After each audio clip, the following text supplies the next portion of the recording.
ప్రస్తుత ఉరుకుల పరుగుల జీవన శైలిలో రోడ్డు ప్రమాదాలు, జిమ్ వ్యాయామాలు, క్రీడల సమయంలో తలెత్తుతున్న గాయాల కారణంగా భుజం, మోకాళ్ల సంబంధిత సమస్యలు గణనీయంగా పెరుగుతున్నాయని ఆర్థోపెడిక్ వైద్యులు doctor MC Vinod Kumar Reddy, doctor MV Sudhakar తెలిపారు. ఈ సందర్భంగా వారు నెల్లూరులోని మెడికవర్ హాస్పిటల్లో shoulder arthroscopy and sports medicine ప్రత్యేక సమావేశంలో పలు కీలక అంశాలను వెల్లడించారు. ఆధునిక ఆర్థోస్కోపీ చికిత్సతో వేగంగా కోలుకునే అవకాశం ఉందన్నారు. నిర్లక్ష్యం చేస్తే చేతి కదలికలు కోల్పోయే ప్రమాదాన్ని నిపుణులు హెచ్చరించారు. నేటి యువత ఫిట్నెస్ పట్ల ఆసక్తితో జిమ్, క్రీడల్లో చురుగ్గా పాల్గొంటున్నారన్నారు. అయితే శాస్త్రీయ పద్ధతులు పాటించకపోవడం వల్ల టెన్నిస్ ఎల్బో, భుజం గాయాల బారిన పడుతున్నారని తెలిపారు. నొప్పి ప్రారంభమైన తొలి దశలోని వైద్యులను సంప్రదిస్తే ఫిజియోథెరపీ లేదా మందులతో నయం చేసుకోవచ్చన్నారు. సమస్య తీవ్రమైతే ఆర్థోస్కోపీ వంటి శస్త్రచికిత్సలు అవసరమవుతాయని పేర్కొన్నారు. ఆధునిక వైద్య పరిజ్ఞానంతో తక్కువ కోతతోనే చికిత్స అందించే సౌలభ్యం మెడికల్ హాస్పిటల్లో అందుబాటులో ఉందన్నారు. ఈ సమావేశంలో పలువురు వైద్యులు పాల్గొన్నారు.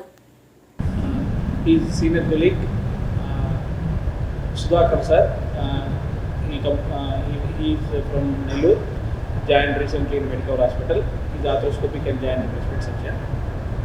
ఈ రోజు మేము యాక్చువల్గా ఈ ప్రోగ్రామ్ ఎందుకు కండక్ట్ చేయాలనుకున్నామంటే, యాక్చువల్గా ఆర్థ్రోస్కోపిక్ అనేది మనము ఎక్కువగా మోకాళ్ళు, భుజం లోపల నరాలు కట్టయినప్పుడు మనం ఎక్కువగా ఓపెన్ చేయకుండా చిన్న చిన్న కీహోళ్ళు, అంటే ఒక 2 లేదా 3 కీహోళ్ళలో కెమెరా ద్వారా మనము ఆ నరాలు రిపేర్ చేస్తూ ఉంటాము.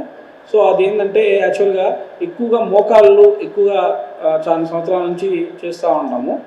భుజములో నరాలు కట్టినప్పుడు ఈ కీహోల్ ఆర్థ్రోస్కోపిక్ సర్జరీ అనేది చాలా తక్కువ మంది చేస్తూ ఉంటాము. సో ఇక్కడ ఏంటంటే మనకు మెడికవర్లో ఇప్పుడు మనము ఎక్కువగా ఆర్థ్రోస్కోపిక్, షోల్డర్ ఆర్థ్రోస్కోపిక్ అనేది రెగ్యులర్గా చేస్తూ ఉన్నాము. దాన్ని ఎక్కువగా ప్రజలు గ్రహించి దాన్ని ఉపయోగించుకోవాలని మేము కోరుకుంటున్నాము.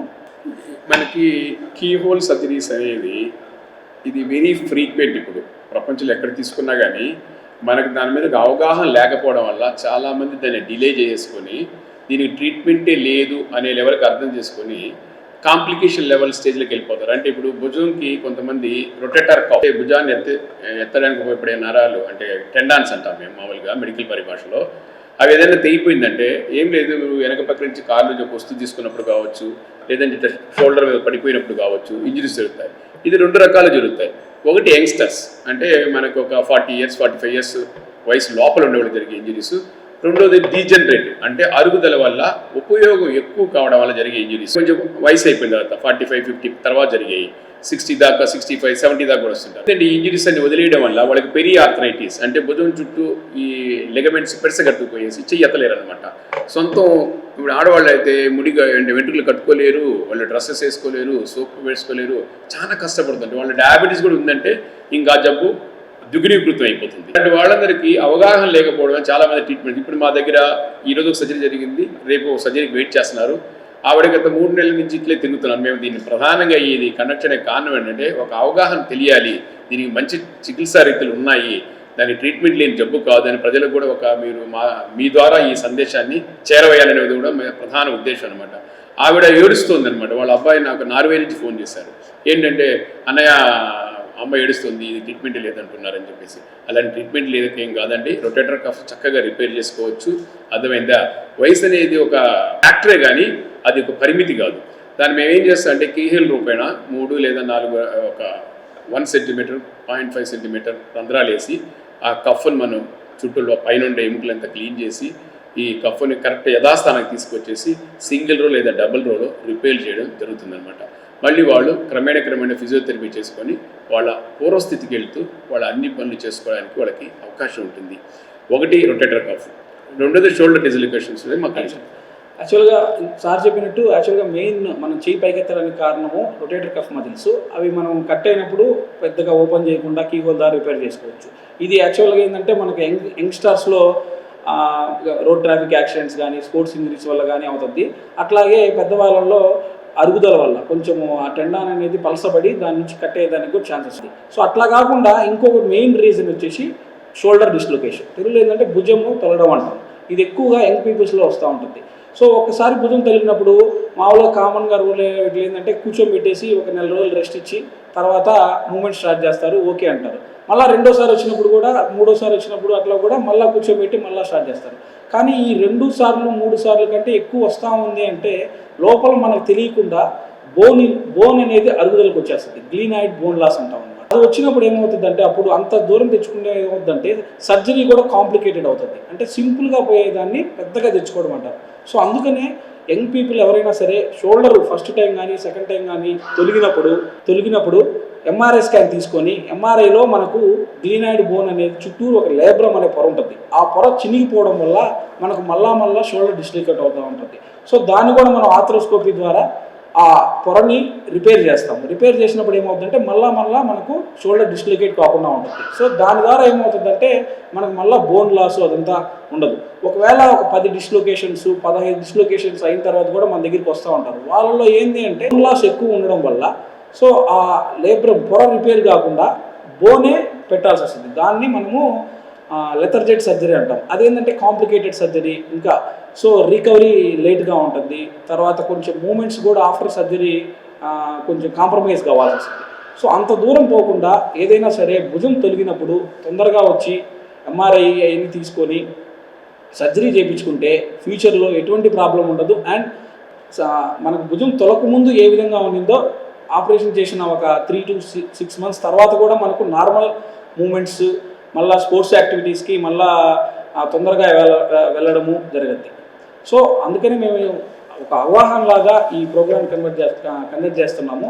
సో ఎవరైనా సరే క్రోనిక్ భుజం పెయిన్ అంటే చాలా రోజుల నుంచి భుజం పెయిన్ కానీ భుజం తొలగడం కానీ ఇట్లాంటివి ఏదన్నా ఉన్నాయి ప్రాబ్లమ్స్ అంటే నెగ్లెక్ట్ చేయకుండా ఆర్థ్రోస్కోపీ పద్ధతి ద్వారా మనకు చేయాల్సిన సర్జరీస్ అన్నీ ఇక్కడ చేస్తున్నాము. సో నెగ్లెక్ట్ చేయకుండా వచ్చి కన్సల్ట్ అవ్వడం బెటర్ ఆప్షన్. ఆఫ్ టేర్ అన్నాము, అందులో యంగ్స్టర్స్ జరుగుతుంది, కొంచెం ప్రాయమైన వాళ్ళలో జరుగుతుంది. రెండోది రికరెంట్ డిస్లొకేషన్ ఆఫ్ షోల్డర్ అనే విషయం గురించి నా కలీగ్ వినోద్ కుమార్ రెడ్డి గారు కూలంకషంగా చెప్పడం జరిగింది. ఏదైనా కావచ్చు, ఒక పడిపోయినప్పుడు భుజం నొప్పి తగిలింది, లేదంటే ఒక క్రికెట్ ఆడేవాళ్ళు లేదా బ్యాడ్మింటన్ ఆడేవాళ్ళలో భుజం నొప్పి వచ్చిందంటే ట్రీట్మెంట్ చేసినా చేయకపోయినా ఒక 3 to 6 weeksలో ఈ సబ్సైడ్ అయిపోవాలి. సబ్సైడ్ కాలేదు అంటే తగినైన కారణం ఉంది, ఆ కారణం ఏదని తెలుసుకోవడం అనేది చాలా ఇంపార్టెంట్ విషయం. ఇక్కడ అన్నమాట తప్పుడు అడిగేసేది ప్రజలు. అలాగే 6 నెలలు 9 నెలలు సంవత్సరం పాటు అట్ట పెట్టుకొని ఉంటారు, నొప్పులు మాత్రలు మిగులుతాం. అప్పుడు ఇదేంటంటే దీర్ఘకాలిక వ్యాధిగా మారిపోయేసి ఊరికే గోటితో పోయేది మనం కొండంత చేసుకున్నట్టు ప్రాబ్లం అవుతుంది. మనకు కామన్గా అప్పుడే పేషెంట్స్ అదే అన్నమాట. కాబట్టి దయచేసి ప్రజలు మామూలుగా మీరు ఎక్కడైనా లోకల్ ట్రీట్మెంట్ తీసుకున్నా కానీ 3 to 6 weeksలో మీ ప్రాబ్లమ్స్ సబ్సైడ్ కాలేదంటే దానికి తగినైన కారణం ఉంటుంది. దయచేసి మీకు దగ్గరలో ఉన్న ఆర్థోపెడిక్ సర్జన్ కన్సల్ట్ అయ్యి దానికి తగినైన పరిశోధన చేసుకుని జబ్బు ప్రశ్న నిర్ధారణ చేసుకుని, ఎందుకంటే ఏ ట్రీట్మెంట్ ఏ జబ్బుకైనా కానీ ఫస్ట్ జబ్బు నిర్ధారణ అనేది డయాగ్నోసిస్ అనేది ఇంపార్టెంట్ ఫ్యాక్టర్. దాని తర్వాత దానికి సరైన ట్రీట్మెంట్ రెండో ఫ్యాక్టర్. ఇక్కడ ఈ విషయం ఏంటంటే మూడోది ఫిజియోథెరపీ కూడా చాలా ఇంపార్టెంట్ షోల్డర్ ఆర్థ్రోస్కోపీలో. కాబట్టి ఇప్పుడు లేటెస్ట్ మేము ఒక టీమ్ లాగా ఎంత కాంప్లికేటెడ్ ఆర్థ్రోస్కోపిక్ సర్జరీస్ అయ్యని మేము చేయగలుగుతున్నాం. కాబట్టి దయచేసి ప్రజలు ఈ ఒక సదవకాశాన్ని ఉపయోగించుకొని వాళ్ళు తిరిగి వాళ్ళ రిటర్న్ టు యాక్టివిటీ RTA వాళ్ళు తిరిగి వాళ్ళ యాక్టివిటీకి పోగలరు అని చెప్పేసి దానికి మనం అందరం కృషి చేయాలని చెప్పేసి మా వంతు కృషి ఉడతా భక్తులు మేము చేయగలమని చెప్పేసి అందరికీ మంచి జరగాలని, అందరూ ఆయురారోగ్యాలతో ఉండాలని కోరుకుంటూ ఈ అవకాశం మీ ద్వారా చేరదలిసినందుకు కృతజ్ఞతలు తెలుపుకుంటున్నాను. Thank you very much. విద్యుత్ వినియోగదారులకి శుభవార్త. కరెంటు బిల్లు ఎక్కువ వస్తుంది అని బాధపడుతున్నారా? ఏసీ మరియు ఇతర ఎలక్ట్రికల్ గీజర్లు, హోమ్ అప్లయన్సెస్ వాడకంలో పొదుపు చేస్తున్నారా? ఇప్పుడే నిర్ణయం తీసుకోండి. కేంద్ర రాష్ట్ర ప్రభుత్వాలు PM సూర్యగర్ పథకం ద్వారా 78,000 సబ్సిడీతో మరియు వినియోగదారులకు తక్కువ ఖర్చుతోనే బ్యాంక్ లోన్ సదుపాయం, తక్కువ 65 పైసల వడ్డీతో మీరు కట్టే కరెంటు బిల్లు బ్యాంకు EMI కట్టే విధంగా ప్రముఖ కంపెనీలు టాటా, అదానీ, వ్యారీ, సోలార్ 25 సంవత్సరాల కంపెనీ వారంటీతో ఉచిత డాక్యుమెంట్ ఛార్జీలతో మా సిబ్బంది ద్వారా నిర్ణీత సమయంలో సమకూర్చబడును. కనుక ప్రతి ఒక్కరూ ఈ అవకాశాన్ని సద్వినియోగం చేసుకోండి. పూర్తి వివరాలకు ఈ క్రింది నంబర్లకు సంప్రదించండి.